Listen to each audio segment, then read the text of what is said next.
Hello students, you are welcome to Prepclass Tutors. My name is Mr. Chima and I'll be your tutor for today. Looking at your screen, you are going to see our Waec 2019 biology. So that tells you that we'll be solving what? Past questions on biology today on Waec. Now, first and foremost, students, do not forget to subscribe to our YouTube channel, like our videos. When you look below there, you will see a comment section. Try to drop one or two comments on our comment section box on what you think about our videos, or if you have any question you want to ask, feel free to drop it on the comment section box. Try as much as possible to share our videos so that they'll reach much more Waec candidates as possible. So now, in our previous video, we solved questions 1 to 5 of Waec Biology 2019. So today, I will be engaging you guys on questions 6 to 10 of the same examination. Okay, so let's start. Question number 6. The part labeled I is the. Now, if you look at this diagram, I think it's if you have seen the last video I did on biology question 1 to 5, I think that's actually says use this diagram to answer question 5 and question number 6. So this is a diagram showing our cell division, and this is the metaphase stage of cell division. So they're asking us the part labeled 6, this one, the part labeled I, rather, question number 6, the part labeled I is D. So they want to know if this part labeled I is the centromere, the spindle fiber, the central, or the chiasmata. Now look at what I did. I now labeled each of those parts again. So that part labeled I is the central. It plays a role in cell division. Then you can see the spindle fibers that draws the chromatids. So these two, or this thing, let me pick my pointer. So this line 1, 2, 3, 4 that you see, and also this one 1, 2, 3, 4 are the spindle fibers. Then these ones are the chromosomes. One is called a chromatid. So 2 pairs of chromatids are being joined together by a centromere. 2 pairs of chromatids are joined together by a centromere. So together it is called a chromosome. So you can see these 2 chromatids, and that's round stuff holding the 2 chromatids centromere. So of course the answer is what? Central. So central is the part labeled I. Question number 7. The rate of diffusion of molecules between 2 media will be higher if the difference in concentration of the 2 media is low, the difference in concentration of the 2 media is negligible, the difference in concentration of the 2 media is high, there is no difference in concentration of the 2 media. There is no difference now in concentration of 2 media. Now, one thing you must know about diffusion is that diffusion is highly dependent on concentration gradients. So remember diffusion, the movement of molecules from where they are more concentrated to where they are less concentrated. So it's highly dependent on concentration gradient. So since molecules diffuse more or faster from where they are more concentrated to where they are less concentrated, so it means the higher the concentration, the higher the diffusion. Abi? Yeah. If I stay in a corner of the room and open or press the nozzle of my perfume, somebody outside can perceive the smell. The perfume or the molecules of the perfume in the container are in high concentration. Is that not so? When they enter the air, they are now in low concentration. That is why you notice that perfume varies. There are some perfume that has high concentration. You must have heard of all those people that have mentioned oil perfume. They prefer oil perfume than that one. Why? Because that oil perfume, the perfume molecules are in high concentration. So if you spray it on your clothes, it's going to last longer. It will take time before everything will diffuse off. So because of that, diffusion is highly dependent on concentration. So now I said diffusion is dependent on concentration gradient. Therefore, the rate of diffusion of molecules between 2 media will be higher if concentration is high. So if concentration is high, then the diffusion rate will be what? High. So the answer is the difference in concentration of the two media is high. I've given you an example with perfume. Okay. Question number 8.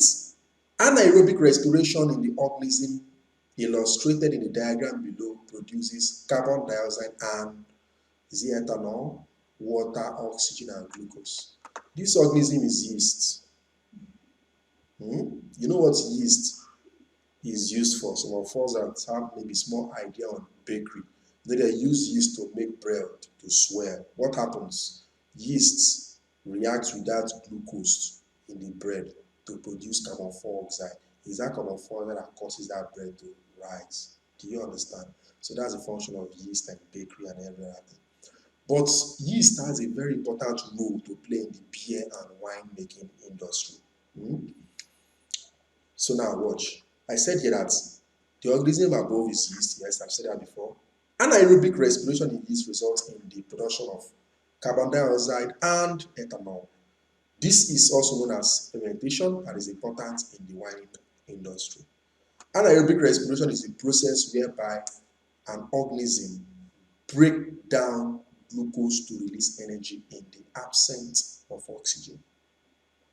So respiration does not mean breathing in oxygen and breathing out carbon dioxide. That's not respiration. That's inhalation and exhalation. Respiration is the process whereby carbohydrates, a good example, glucose, in short, is the process whereby glucose is broken down in the body of living organism to release what? Energy in form of ATP. It can take place in the presence or absence of oxygen. If it takes place in the presence of oxygen, it's called aerobic respiration. If it takes place in the absence of oxygen, it's called what? Anaerobic what? Respiration. Now, you must have noticed that sometimes you can store food in an airtight jar, whereby oxygen has no means of entering. But yet, that food might spoil.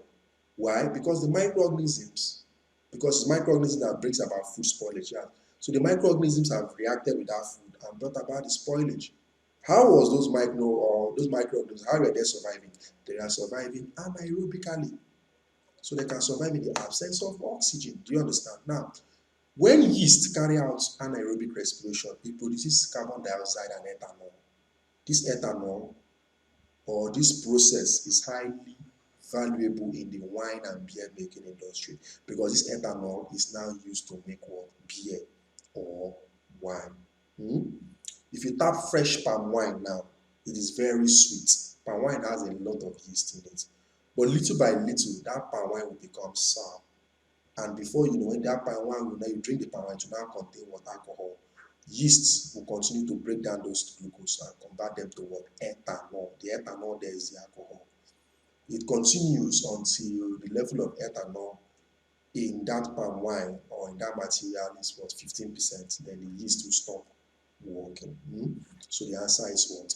Ethanol, carbon dioxide and ethanol. Okay.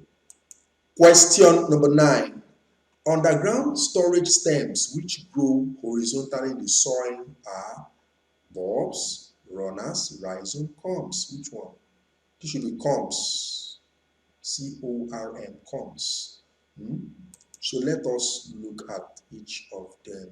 Underground storage stems which grow horizontally in the soil are, okay, let's look at them again. So you can see bulb. This one do not grow horizontally. They grow straight up. They sprout straight up. So these are special form of vegetative parts.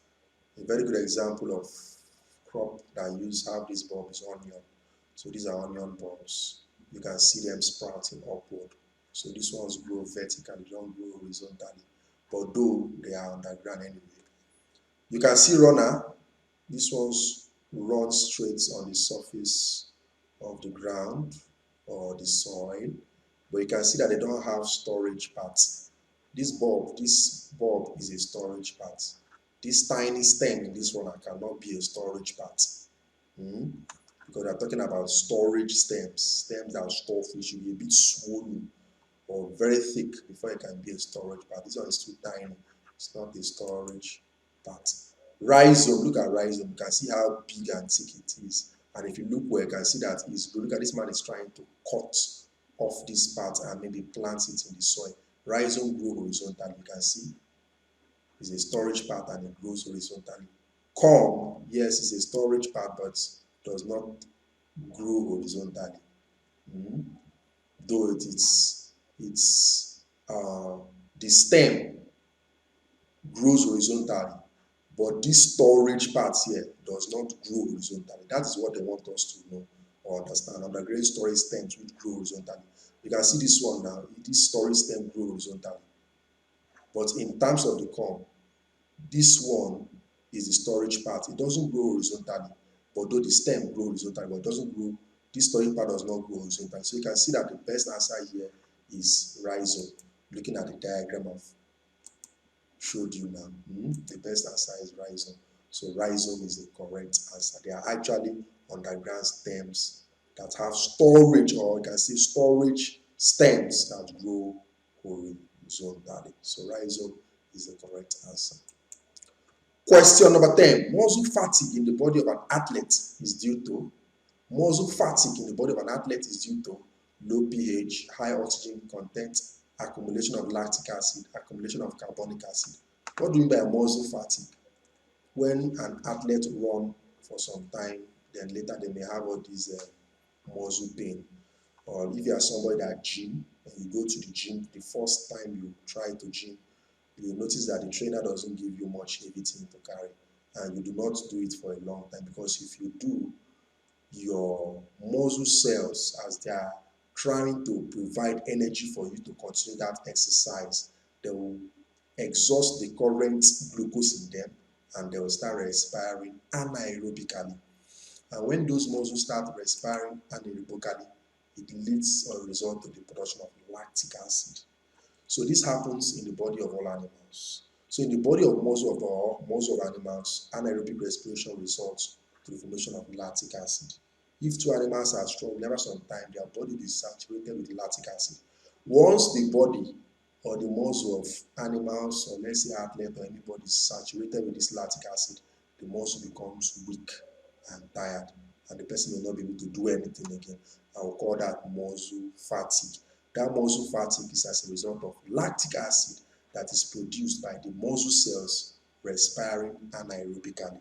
So the lactic acid can only be removed when the person or the animal rests. Once it rests and receives enough oxygen by inhalation, what happens? The oxygen now reacts with this lactic acid and break it down to carbon dioxide, energy, and water. So the correct answer there is accumulation of lactic acid. So it's this accumulation of lactic acid that results to what? Muscle fatigue. All right. So we've come to today's section of biology, where we solved past questions on biology 2019 from the year questions number 6 to 10. If you look here, you are going to see a link. So when you copy and paste this link on your browser, it's going to take you straight to our WhatsApp group. So we are urging you to join our WhatsApp group, because if you do so, you'll be having updates and infos on the latest videos we have available on YouTube for you to enjoy. So till we meet again, my name remains Mr. Chima, and I'll see you next time. Bye.